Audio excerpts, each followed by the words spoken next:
Mesdames et messieurs, c'est Younes Taleb au micro. Bienvenue dans ce nouvel épisode de Riyadacast, votre rendez-vous sportif sur Menara Podcast. C'est le 8 mars aujourd'hui et qui dit 8 mars dit Journée internationale des droits des femmes.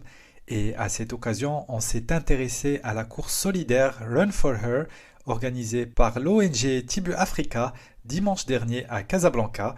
Plus de 600 participants ont couru 5 km dans le quartier Ainsbeh.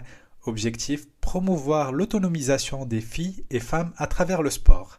À noter que cette course entre dans le cadre de l'initiative Can Girls, un projet ambitieux qui cible les filles en situation d'abandon scolaire et de NEET. Il est mené par Tibu Africa en partenariat avec le ministère de l'Éducation nationale et du sport. Pour plus de détails, j'accueille Mohamed Amin Zariat, président fondateur de l'ONG Tibu Africa. Mohamed Amin, bienvenue sur Riyadacast. Merci pour l'invitation. Alors, tout d'abord, avant de commencer la discussion, si vous pouvez présenter en quelques mots Tibu Africa pour les gens qui ne la connaissent pas encore. Bien sûr, Tibu Africa est une ONG maroco-marocaine qui a démarré au Maroc il y a 10 ans.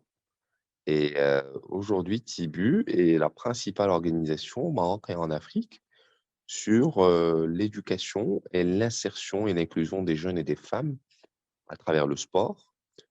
Tibu, aujourd'hui, travaille dans plus de 20 villes situées dans les 12 régions du royaume, mais également dans plusieurs capitales africaines, à Dakar, à Abidjan, à Tunis et Dar es Salaam, en Tanzanie. Et elle a une comme vision de devenir la locomotive du sport pour le développement en Afrique à l'horizon de 2030. Tibu travaille avec 250 000 jeunes aujourd'hui, des jeunes filles dans les zones rurales, des jeunes en situation de nid, des femmes, des jeunes en situation de handicap, des migrants, des réfugiés, des jeunes tout court, sur des sujets axés sur l'éducation par le sport, sur l'émancipation, l'autonomisation des filles et des femmes par le sport, sur l'insertion professionnelle, l'employabilité des jeunes par le sport, mais également sur des sujets liés à l'entrepreneuriat et au développement des startups sportives à travers la force du sport. Parfait. On revient à la course solidaire que vous avez organisée dimanche dernier à Insbeh. Quel est son but et quelles sont les causes que vous défendez à travers cette course? Alors, la course Run for Her a été organisée le 6 mars 2022, justement la veille de la journée mondiale du droit de la femme. Cette course s'inscrit d'abord comme une activité principale au niveau de la Girls Can Initiative. Tout à l'heure, on va expliquer qu'est-ce que la Girls Can Initiative. Donc, cette course, elle vient en format de plaidoyer. C'est une petite course de 5 km, mais l'objectif derrière, c'était de rassembler plusieurs parties prenantes, notamment des décideurs, des acteurs de l'écosystème, les ministères. Il y avait également des associations, des jeunes, des femmes, des entreprises privées. Il y avait aussi des représentations diplomatiques. Et le but, en fait, c'était de dire que, voilà, nous pouvons inclure les filles et les jeunes filles, que ce soit en situation d'abandon scolaire ou en situation de NEET, d'une manière innovante. Et donc, tout ça a été fait d'une manière aussi innovante, puisqu'il y avait un village. Et ce village, il y avait énormément de jeunes qui ont réussi dans nos programmes.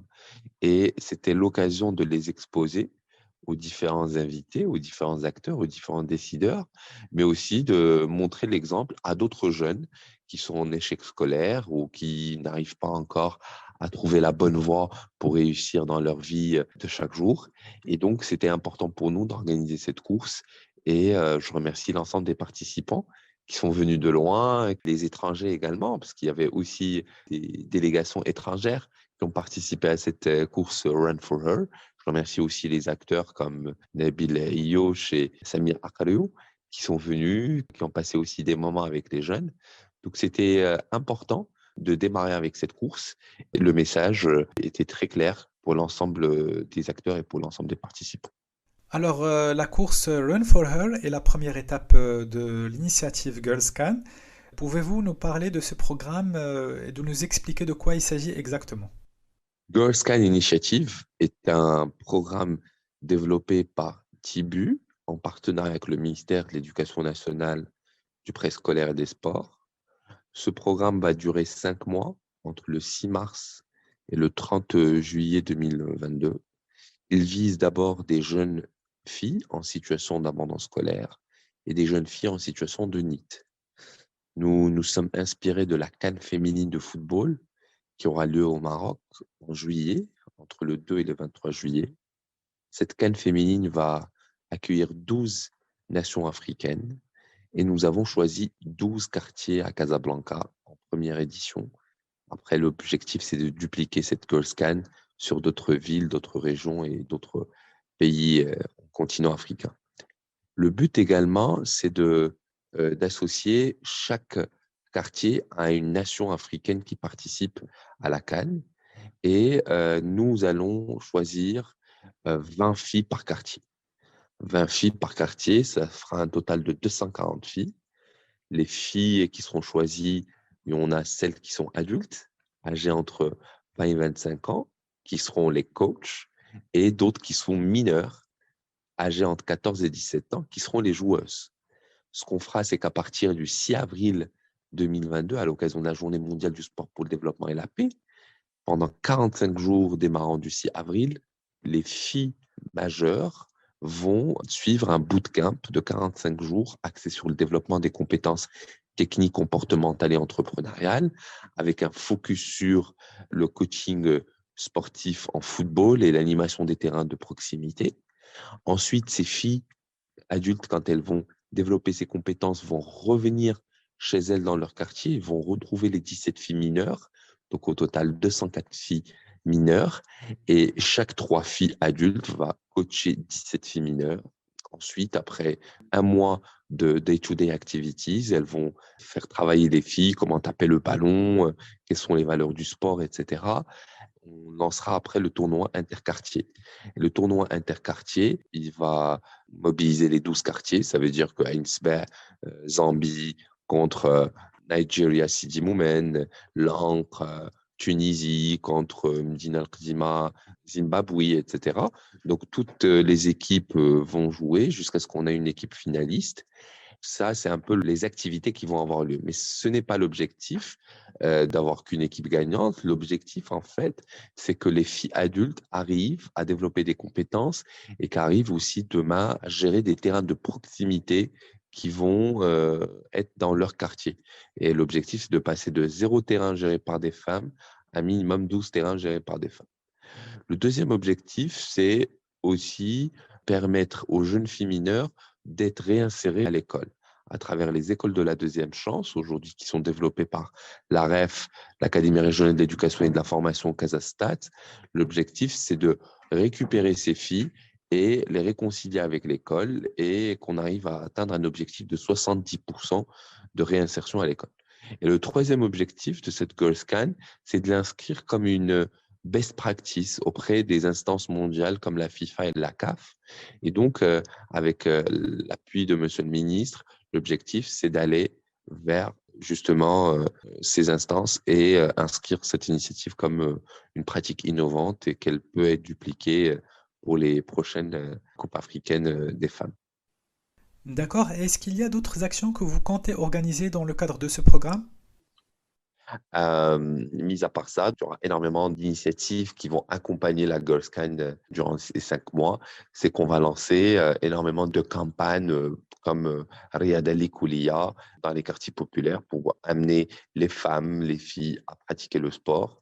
Nous allons aussi lancer énormément de programmes qui visent l'empowerment des filles dans les Dar Taliba à travers la formation des institutrices sur tout ce qui est santé sexuelle et reproductive en utilisant l'approche sport. Il y a également le lancement de plusieurs centres dédiés justement au développement des compétences motrices, cognitives et socio-affectives des filles à travers le basketball et aussi le football. Donc, plusieurs initiatives seront lancées et le but, justement, c'est d'amener le plus de filles, de femmes à pratiquer le sport. Le sport permet à ces pratiquantes de développer des compétences qui vont les aider dans leur vie de chaque jour, les aider aussi pour leur épanouissement Et on sait très bien que la fille d'aujourd'hui sera la femme de demain et elle va élever la génération de demain. Donc, c'est important de l'outiller avec les meilleures compétences et les meilleures techniques pour qu'elle soit préparée aux défis du XXIe siècle. Mohamed Amin, je sais que Type Africain n'en est pas à sa première initiative en faveur de la gente féminine en situation de précarité, mais comment le sport peut justement aider ces filles et femmes à sortir de cette situation difficile? Alors justement, les filles, les femmes sont au cœur de l'action Tibu. Depuis plusieurs années, nous avons lancé des programmes comme Mama Fit, comme Strong Girls, Strong World, comme les programmes d'inclusion socio-économique des filles, etc. Nous sommes très fiers aujourd'hui parce que nous avons des modèles comme Rita, comme Ikhlas, comme Zineb, comme Amina et d'autres qui arrivent à créer un vrai changement systémique auprès de leur communauté. Maintenant, il reste beaucoup à faire parce que pour que la fille fasse du sport, c'est l'affaire de tout le monde, c'est l'affaire des familles, du quartier, de l'élu, également de l'école et des médias aussi. Et donc, nous faisons le maximum pour sensibiliser ces acteurs.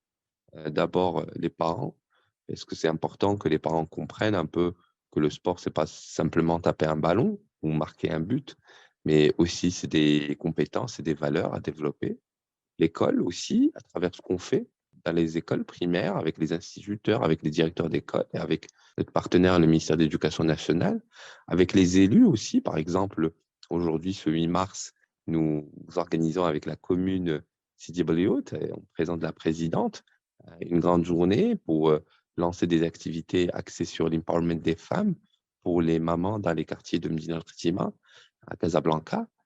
Donc, c'est important d'aller sensibiliser l'ensemble de ces acteurs pour qu'ils puissent inscrire justement le sport comme une activité primordiale dans leurs agendas, dans leurs programmes, dans leur budget, parce que, comme j'ai expliqué, aujourd'hui, le sport, il doit être une nécessité institutionnelle et identitaire et il peut amener chaque pratiquant ou chaque justement passionné à développer ses compétences parce qu'aujourd'hui, le monde évolue, il devient beaucoup plus complexe et nous devons être outillés par les meilleures compétences pour faire face à ces défis.